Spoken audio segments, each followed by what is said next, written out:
Nyinga en Pastor Joseph Agali. Arwaki e chenro mar Pisoko. Pisoko en kama inyalo yude puonj mawuok e muma, kendo inyalo yude tiegruok kawuok e muma, kendo an jawer ibro yudo wende mawuok e muma kamori ei muma. Mora gi muma, puonja muma, kendo tiega gi muma. Arwako. Karombo marwadha noloro aipolo Kademo katung polo ywa Osiepna mahero, kawuono wapuonjre muma Mathayo 8 wes 23 nyaka 27. Muma wacho kama: Yesu nodonjo e yie, mi jopuonjrene nodhi kode. To ahiti malich notugore e nam, mi apaka oimo yie. Yesu to noyudo nindo otero. Jopuonjrene nosudo ire mochiewe kawachone niya, Ruoth, reswa, watho. Yesu nodwokogi kapenjogi ni, ere gimomiyo uluor? Ere gimomiyo uluor? Un joma nigi yie matin. Eka no amalo mokwero ahiti kod apaka mi nam okwethi.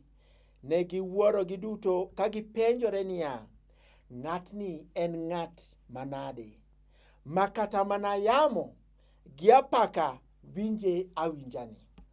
Adwaro nuoyo kanyo. Muma wacho ni Yesu no amalo mokweyo ahiti kod apaka mi nam okwe thi. Ji nowuoro, kendo ne giduto ne gichako penjore niya, ng'atni to en ng'at manade ni? What type of a person is this? What kind of a person is this? Muma moro nyasomo to owacho ni, what a man is this? En ng'ama chal nade ni? Makata yamo gi apaka winje awinjani. En ng'ama chal nade ni makata yamo kod apaka winje awinjani. Muma wacho ni Yesu Kristo nodonjo e yie, to ka nosedonjo e yie, nodhi e yie, to bang'e ochako nindo. To seche ma nonindo no, muma wacho ni apaka notugore, ahiti maduong' notugore nam, mi apaka noimo yie. Yesu to ne oyudo nindo tero. Nitie gima puonjowa kuom Yesu. Yesu Kristo nene en dhano kaka wan. Kiwinjo ka muma wacho nindo ne notere, it means he could sleep. Ing'eyo ni Nyasaye ok nyal nindo. Okay? Nyasaye ok nyal nindo. God never sleeps. God cannot sleep. When the Bible says kama muma wacho ni Yesu ne oyudo nindo, inyiso nene okawo ringruok mar dhano gi gik moko te man kuom dhano. Ka dhano ol, neno ol. Ka dhano kech kayo, nene kech kayo, neno chiemo. Neno tegemea min gi kodongo. Nene en dhano kaka wan.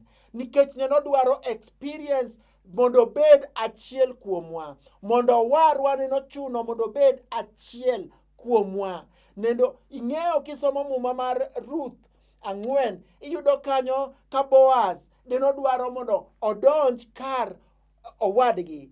Officially mondo odonj kar owadgi kata oter chi owadgi. To ne nitie gik 4 mane onego nyaka tim. To magi e gik ma Yesu Kristo ne notimonwa. King'iyo picha ma Yesu Kristo ineno magi e gigo e tipo ma Kristo nomiyowa. Mokwongo nene odwaro, Boaz nene nodwaro mondo odonj kar owadgi no. Mondo los kar owadgi. Bang'e noluongo ji, ba ji ne nobiro kar romo. Ne ji omit karachiel. No ji oromo e dharakach. Dharakach nene en kaka parliament. Mane ji ng'ade weche. Kanyo ema ne ji orome. Bang'e nene chike nene okel kuom jogo ng'ano manene onego beni ka en tero kata ke en lako to donjo kar Ruth. Nene chike ne gintie adek. Mokwongo nyaka obed nodwaro Mar ariyo nyaka bed ni omew kata onyalo ng'iewo puodhono. Mar adek nyaka bed ni en relative ma jogo. To magi gik adek ma Kristo ne notimonwa. Mokwongo, Kristo ne nochiwo ngimane nikech he gave himself.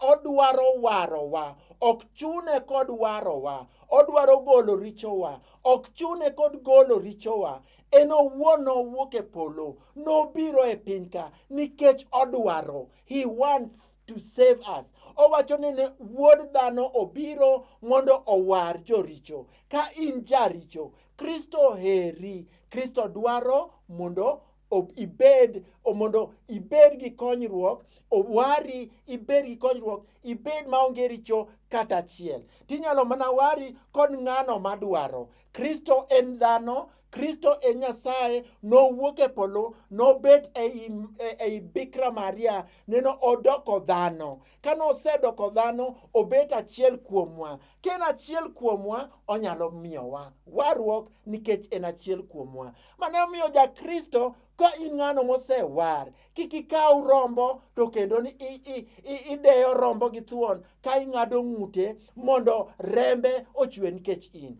Nikech wan kod representative ma en Yesu Kristo, ma en achiel kuomwa. Ineno ko nonyalo nindo, en achiel kuomwa. Neno tho e msalaba, en achiel kuomwa. Neno winjo rem, en achiel kuomwa nikech en achiel kuomwa. Kristo nene nindo, to kata ka nonindo kamano, apaka ne nowuok. To ka apaka nowuok ma ahiti ne dwaro ketho ngima ma jolupne, ne nitie jolupne kanyo ma nong'eyo kama kony nitie. Muma wacho ni ne giringo gidhi ir Yesu, ma ka gidhi ir Yesu kata onindo kamano, ne nochiew. Ka nosechiew, nopenjo jogo penjo: to un jogo ma onge yie manade ni? Bang'e nokweyo ahiti, mi ahiti nene oling' thi. Onindo, to kochiew, to control the whole universe. A miracle is something, en gima timore which disobeys the laws of nature. Yani chike kaka piny onego bed ni dhi, hono timore mana seche ma mano koro ok dhi kaka. Ochiew onindo, to kochiew ni to oyudo ni ahiti, apaka dwaro tero yie oko, kendo dwaro nego ji. Kochiew to wacho ni ahiti, apaka ling' thi, yamo nene oling' thi.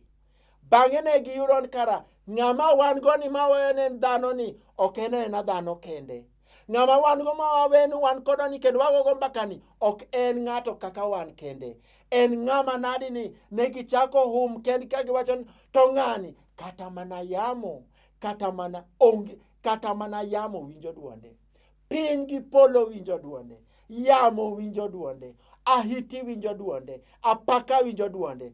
Onge gima nyalo timore ni ma Yesu Kristo ok nyal tieko. Nikech gimramra mikale ne nosekale. Onge chandruok minyalo kale nyamera ma Yesu Kristo pod ok okale. Onge chandruok minyalo kale wuora ma Yesu Kristo pod ok okale. Kristo en wuod Nyasaye. Kristo en wuod dhano. Kristo en Nyasaye, kendo onge gino monyalo kale ma ok neno kale. Ong'eyo what it is to be human. He knows what it is to be delivered. Emomiyo neno chiew mowacho apaka ling' thi. Onge ka wang'eyo kama konyruok nitie, to konyruok wabro bedo jogo manyalo yudo konyruok e sa asaya mwadwaro. Nikech apaka nyalo bedo ni dwaro tieko ngimawa. To ka wang'eyo kama konyruok nitie, waywaga ni Yesu. Ni Yesu watho. Ni Yesu watho. Obiro chung, obiro kweyo ahiti, obiro kweyo apaka. Apaka nyalo biro e ngimani, apaka mopogore opogore, kawuok kuonde mopogore opogore. Apaka nyalo biro, to Kristo ka anochiew e ngimani, kiwacho ni nochiew, to obiro chiew, obiro kweyo apaka. Nikech en ng'ama nade ni makata yamo winjo duonde. What a man is this? Muma moro wacho, what has this man? Nikech en kata yamo winjo duonde. Onge gima tek malo Jehova. Nyasaye mondo gwedhu kwa dhi mbele.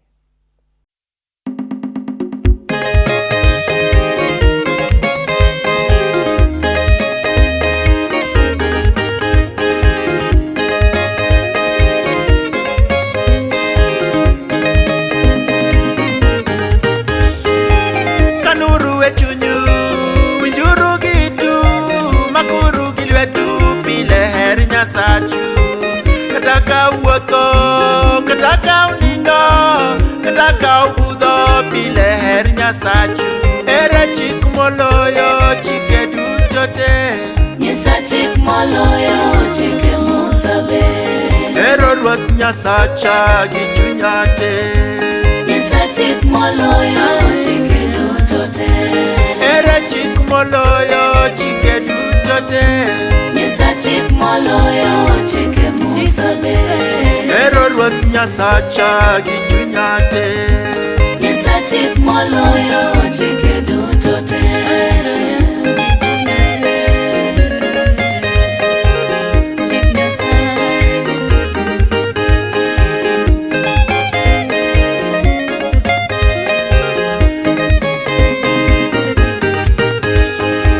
Puonjuru nyithindu, puonjuru yaotu, puonjuru jodongo pile her Nyasachu.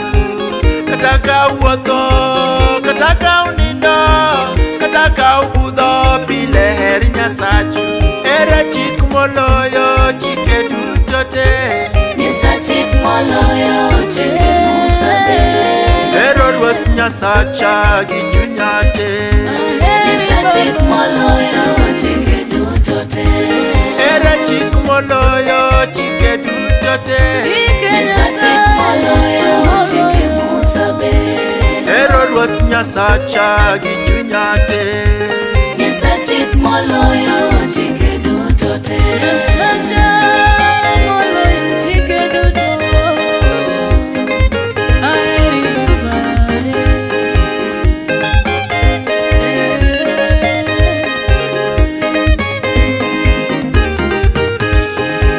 Ndikuru e rangach, ndikuru e yute, ndikuru e lwetu pile her Nyasachu. Kata ka wuotho, kata ka unindo, kata ka ubudho pile her Nyasachu. Ere chik moloyo chike duto te. Nyisa chik moloyo chike musabe. Ero Ruoth Nyasacha gi chunya te. Nyisa chik moloyo chike duto te. Ere chik moloyo chike duto te. Nyisa chik moloyo chike musabe. Ero Ruoth Nyasacha gi chunya te. Nyisa chik moloyo chike duto te. Ere chik moloyo chike duto te. Nyisa chik moloyo chike musabe. Ero Ruoth Nyasacha gi chunya te. Nyisa chik moloyo chike duto te.